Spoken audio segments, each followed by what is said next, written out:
أعوذ بالله من الشيطان الرجيم بسم الله الرحمن الرحيم إذا السماء انشقت وأذنت لربها وحقت وإذا الأرض مدت، جب آسمان پھٹ جائے گا اور اپنے رب کا فرمان بجا لائے گا اور اس پر حق یہی ہے، اور زمین پھیلا دی جائے گی۔ یہاں سے سورہ انشقاق شروع ہو رہی ہے۔ یہ مکی صورت ہے، 25 آیتوں اور 1 رکوع پر مشتمل۔ اس کا موضوع بحث بھی قیامت اور آخرت ہی ہے۔ اس میں بھی اللہ تعالیٰ نے قیامت کا نقشہ کھینچ کر بتایا ہے کہ جب قیامت برپا ہوگی تو کیا حالات پیش آئیں گے۔ اس کی ساری صورت میں یہ بات سامنے آتی ہے کہ مکے والے اس وقت دعوت قرآنی کی جو مخالفت کر رہے تھے کھلم کھلا، اور یہ ماننے کے لیے تیار نہیں تھے کہ ایک دن قیامت آنے والی ہے اور اس دن ہمارا حساب و کتاب ہوگا، جزائے اعمال ہوں گے۔ اس بات کو تسلیم کرنے کے لیے وہ لوگ تیار نہیں تھے۔ اللہ تعالیٰ قیامت کے حال کا نقشہ کھینچ کر بتا رہے ہیں کہ یہ یقینی طور پر آنے والی ہے۔ اذا السماء انشقت، جب آ جائے گی تو آسمان پھٹ جائے گا۔ وَأَذِنَتْ لِرَبِّهَا وَحُقَّتْ، اور اپنے رب کا فرمان بجا لائے گا۔ وَإِذَا الْأَرْضُ مُدَّتْ، اور زمین کی جو کیفیت ہو جائے گی کہ زمین کو اللہ تعالیٰ پھیلا دیں گے، آج جیسی ہے ایسی نہیں رہے گی، بلکہ اس کو پھیلا کر بڑا کر دیا جائے گا۔ وَإِذَا الْأَرْضُ مُدَّتْ وَأَلْقَتْ مَا فِيهَا وَتَخَلَّتْ، اور جو کچھ اس میں ہیں نکال کر باہر کر دے گی۔ کیا کیا ہے اس میں؟ ایسا ایک مردہ بدن کے اجزاء جو ہیں وہ، اور انسانی اعمال کی جو شہادتیں ہیں، ان تمام چیزوں کو زمین باہر نکال کر پھینک دے گی، حتیٰ کہ زمین پوری کی پوری خالی ہو جائے گی، اب اس میں کچھ بھی نہیں بچے گا۔ وَأَذِنَتْ لِرَبِّهَا وَحُقَّتْ، فرمایا، اور اس طریقے سے وہ اپنے رب کے حکم کی تعمیل کرے گی، اور اس کے لیے لازم بھی تو یہی ہے، کیونکہ رب اس کو جو حکم دیا ہے وہ حکم کی تعمیل کرے گی۔ زمین و آسمان اللہ تعالیٰ کی مخلوق ہے، اس سے سرتابی کی مجال نہیں کر سکتی، تو وہ اس کا حکم مانیں گی اس دن، اور حکم کے مطابق اپنے اندر سے جو سارے اس کے پاس خزانے ہیں وہ سب کے سب نکال کر باہر پھینک دے گی۔ یا ایھا الانسان انک کادح الی ربک کدحا فملاقیہ، اے انسان تو اپنے پروردگار کے پاس پہنچنے تک، یعنی مرتے دم تک ہدایت الہی کے مطابق زندگی گزارنے کی کوشش کیے جا تو اس سے ملنے والا ہے۔ اللہ تعالیٰ ایک حقیقت کو اس میں واضح فرما رہے ہیں کہ اے انسان، تو شعوری طور پر یا غیر شعوری طور پر جو چلا جا رہا ہے، رواں دواں ہے، تیری منزل کیا ہے؟ اس کی انتہا یہی ہے کہ تو اپنے رب کے حضور پیش ہونے والا ہے ایک دن، تو چاہے اس کو مانے یا نہ مانے، کیونکہ اس میں اللہ تعالیٰ یہ بتانا چاہ رہے ہیں کہ انسانی زندگی کیا ہے۔ حیات جو ہے اس کی چند سانسوں کا مجموعہ ہے۔ ایک اندازے کے مطابق انسان روزانہ 24 گھنٹے میں 24,000 بار سانس لیتا ہے۔ اس طریقے سے روزانہ اس کی اتنی زندگی کم ہوتی جا رہی ہے۔ ایک ایک دن جیسے جیسے اس کا گزرتا جا رہا ہے وہ اپنی خبر کے قریب ہوتا جا رہا ہے، لیکن اس کو شعور نہیں ہے۔ وہ خوشیاں مناتے رہتا ہے، یہ سمجھتا ہے کہ میں بہت بڑا ہو گیا ہوں، لیکن اللہ تعالیٰ یہ بتانا چاہ رہے ہیں کہ تو غیر شعوری طور پر بھی ہماری طرف ہی آ رہا ہے۔ تو چاہے اس کو سوچے یا نہ سوچے، تیری زندگی کی جو مدت تجھ کو دی گئی تھی وہ ختم ہوتے جا رہی ہے۔ آہستہ آہستہ تو ہماری طرف آ رہا ہے، اور پھر جب قیامت برپا ہوگی تو اللہ تعالیٰ بتانا چاہ رہی ہے کہ انسانیت ساری کی ساری 2 حصوں میں بانٹ دی جائے گی۔ کون سے ہوں گے؟ جس کا تذکرہ مختلف صورتوں میں آیا ہے۔ اصحاب الیمین ایک ہوں گے داہنے ہاتھ والے، اور اصحاب الشمال بائیں ہاتھ والے۔ جو اصحاب الیمین ہوں گے داہنے ہاتھ والے، وہ بڑے ہی خوش قسمت لوگ ہوں گے، نیک لوگ ہوں گے، ان کو اللہ تعالیٰ بغیر حساب کتاب کے، یعنی بڑے ہی آسان حساب کے ساتھ، پوچھ گچھ کے ساتھ ان کو معاف فرما دیں گے اور ان کو جنت کی خوشخبری سنا دی جائے گی۔ اس کے برعکس جو اصحاب الشمال ہوں گے، بائیں ہاتھ والے، جن کا اعمال نامہ ان کے بائیں ہاتھ میں دیا جائے گا، اس کے لیے بڑی تشویشناک صورتحال ہوگی۔ وہاں پر وہ موت کو مانگیں گے لیکن موت نہیں آئے گی ان کو، لا یأتیہ الموت من کل مکان وما ہوا بمیت، فرمایا اللہ تعالیٰ نے سورہ ابراہیم میں۔ یعنی وہاں پر جو ہے موت آتی ہوئی نظر آئے گی، اتنی سخت تکلیفوں سے دوچار ہوں گے وہ لوگ، لیکن موت ان کو نہیں آئے گی، موت سے روک دیا جائے گا۔ یہ کیفیت ان کی ہوگی۔ یہ کس وجہ سے ہوگی؟ اللہ تعالیٰ بتا رہے ہیں، اس وجہ سے کہ انہوں نے یہ گمان کر لیا تھا کہ مرنے کے بعد دوبارہ اٹھائے جانا نہیں ہے، حساب و کتاب کا کوئی معاملہ نہیں ہے اور ہم سے کوئی پوچھ گچھ نہیں ہوگی۔ یہ غلط فہمی میں انہوں نے زندگی گزاری تھی اور عیش و عشرت میں پڑے رہے تھے۔ اللہ تعالیٰ یہ بتانا چاہ رہے ہیں کہ تمہاری اس موجودہ زندگی سے لے کے آخرت کی زندگی تک کا جو سفر ہے، وہ تم ایک کے بعد ایک درجہ بدرجہ طے کرتے جا رہے ہو، لیکن تمہیں اس کا شعور نہیں ہے۔ تم آہستہ آہستہ، انسان اگر تھوڑا سا غور و فکر کرے تو اس کو معلوم ہو جائے کہ کیسے وہ سفر طے کر لیا، اس کو پتہ بھی نہیں چلا۔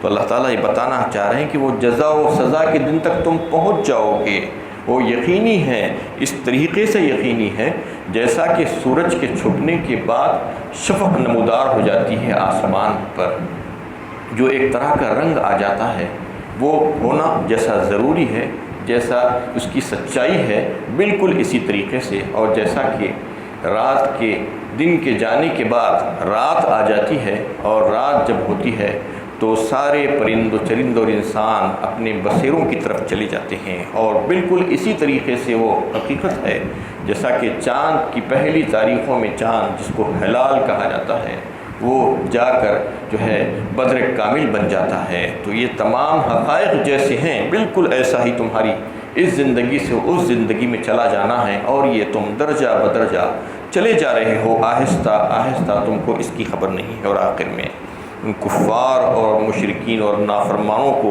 خبردار کیا گیا ہے کہ تم اللہ کی، اپنے رب کی بات نہیں مانتے ہو، تم اس کی بات کو تسلیم کر کر اس کے کلام کو سمجھنا نہیں چاہتے، تو تمہارے لیے پھر آخرت میں بڑا ہی سخت ترین عذاب ہے، اس کے لیے تم تیار ہو جاؤ۔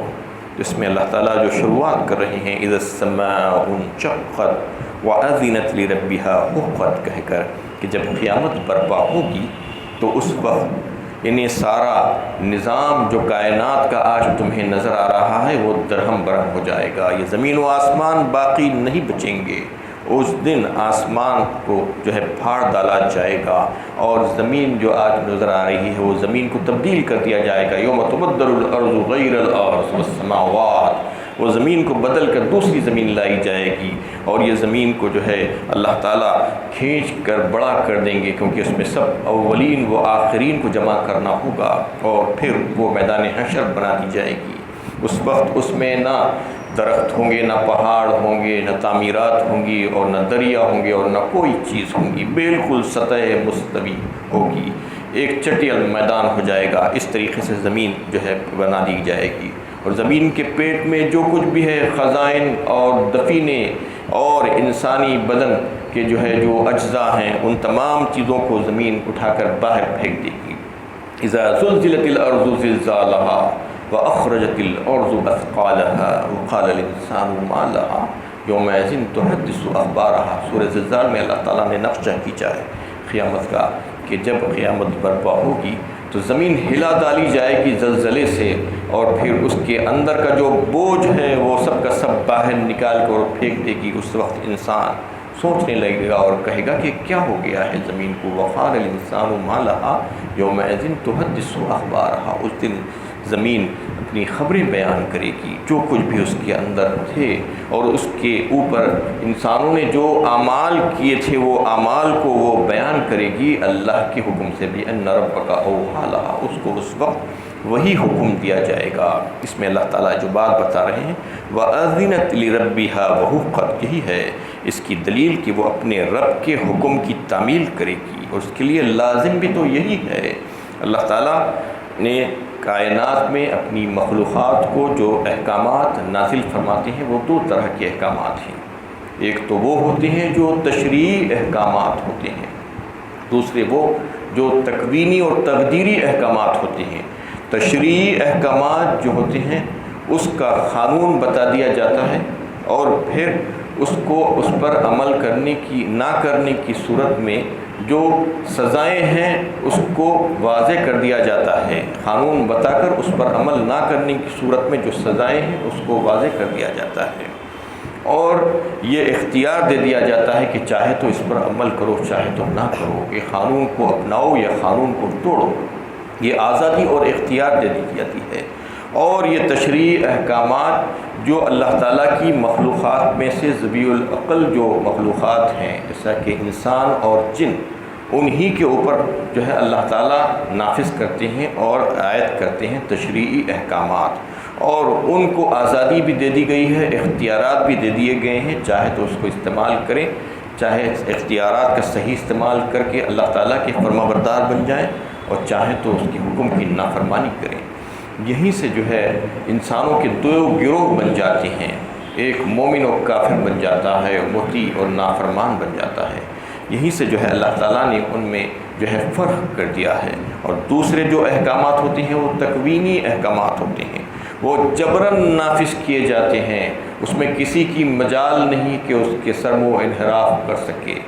وہ کل مخلوقات کے لیے ہوتے ہیں، اس میں جن اور انسان بھی شامل ہوتے ہیں، زمین و آسمان بھی شامل ہوتے ہیں، پہاڑ اور دریا بھی شامل ہوتے ہیں، آگ اور پانی بھی شامل ہوتے ہیں، ساری مخلوقات، چرند و پرند اور حیوانات، سب کچھ اس کو حکم کو ماننا پڑتا ہے، وہ حکم کو مانے بغیر کوئی چارہ نہیں ہوتا ہے۔ تو یہ احکامات اللہ تعالیٰ اپنی ساری مخلوقات کے لیے دیتے ہیں اور اس کو جبراً نافذ کرتے ہیں، چاہے وہ مومن ہو چاہے کافر ہو، سب مانتے ہیں۔ انسان کو جس کام کے لیے بنایا گیا ہے وہ کام کرتا ہی رہتا ہے، اس کے خلاف نہیں کر سکتا۔ ہاں تشریعی احکامات میں وہ خلاف ورزی کر سکتا ہے، اس کو یہ اختیارات اللہ تعالیٰ نے دے کر رکھے ہیں تاکہ اس کی آزمائش ہو کہ وہ اللہ تعالیٰ کی فرمانبرداری کر کر احسن کام کر کے آتا ہے یا برے کام کر کے اس کے پاس پہنچتا ہے۔ یا ایھا الانسان انک کادح الی ربک کدحا فملاقیہ، اے انسان تو اپنے پروردگار کے پاس پہنچنے تک ہدایت الہی کے مطابق زندگی گزارنے کی کوشش کیے جا، تو اس سے ملنے والا ہے۔ اس میں ایک لفظ آیا ہے کادح، کادی کدحن سے ہے۔ کدح کا مطلب یہ ہے کہ جدوجہد اور پوری توانائیوں کو صرف کرنا، کسی کام کے لیے جدوجہد کرنا اور اپنی پوری توانائیوں کو صرف کرنا۔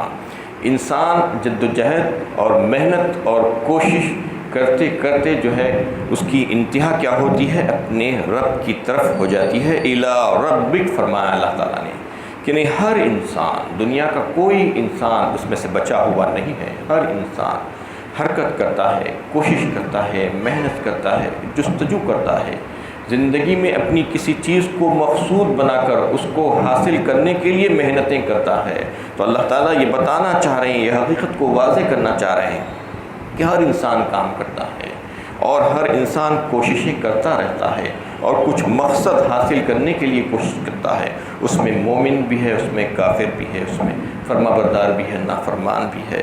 یہ اس کی فطرت میں ودیت کر دی گئی ہے یہ چیز، اور اس کی عادت بن گئی ہے کہ وہ کسی چیز کو حاصل کرنے کے لیے جدوجہد کرتے ہوئے مشقت اپنے آپ پر برداشت کرتا ہے۔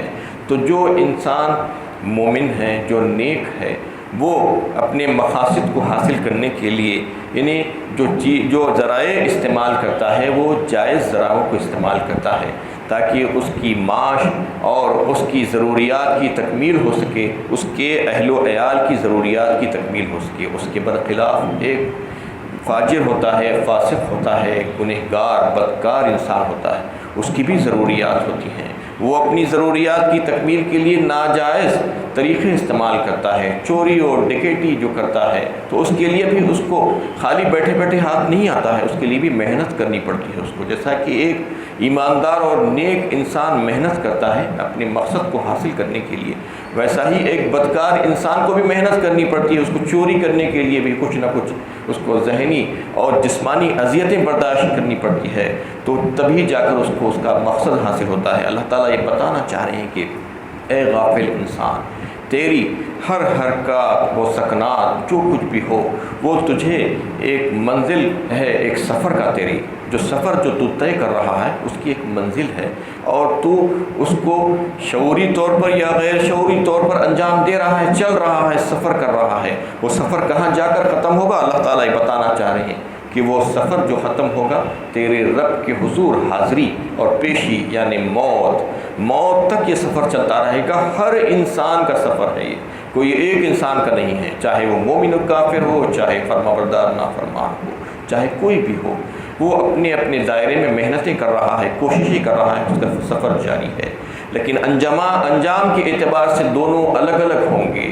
جو اچھے کام کرے گا، جو اللہ تعالیٰ کی فرما برداری میں زندگی گزارے گا، تو پھر اس کا انجام اچھا ہونا چاہیے، اور جو برے کام کرے گا تو اس کا انجام برا ہونا چاہیے۔ ہر جد و جہد کا ایک حساب کتاب کا دن ہونا چاہیے، ورنہ اگر ایسا نہیں ہوگا تو ایک انسان جو زندگی بھر محنت کرتا ہے اور پابندی کے ساتھ زندگی گزارتا ہے اور اللہ تعالیٰ کی فرما برداری میں جائز ذرائعوں کو استعمال کر کر اپنی کمائی کرتا ہے، اور اس کے برعکس ایک دوسرا انسان جو ناجائز ذرائع استعمال کرتا ہے اور اپنی زندگی میں اچھے چیزوں کو اپنانے کے بجائے برائیوں کو اپناتا ہے اور چوری چکاری کر کر لوگوں کا مال لوٹ لیتا ہے، تو دونوں برابر کیسے ہو سکتی ہیں؟ دونوں کا انجام الگ الگ ہوگا، وہ انجام کے اعتبار سے الگ الگ جو ہے ان کی جگہ ہوگی۔ اللہ تعالیٰ یہ بتانا چاہ رہے ہیں، اس کے لیے اللہ تعالیٰ متوجہ کرنا چاہ رہے ہیں کہ تم لوگ جو روش اپنائے ہو وہ صحیح روش اپناؤ، اللہ کو راضی کرنے والی روش اپناؤ، تو تم کامیاب ہو جاؤ گے، تمہاری دین اور دنیا میں جو ہے تمہیں کامیابی ہو جائے گی، تم اس سے جو ہے آگے کامیاب زندگی گزار سکو گے۔ وآخر دعوانا ان الحمد للہ رب العالمین۔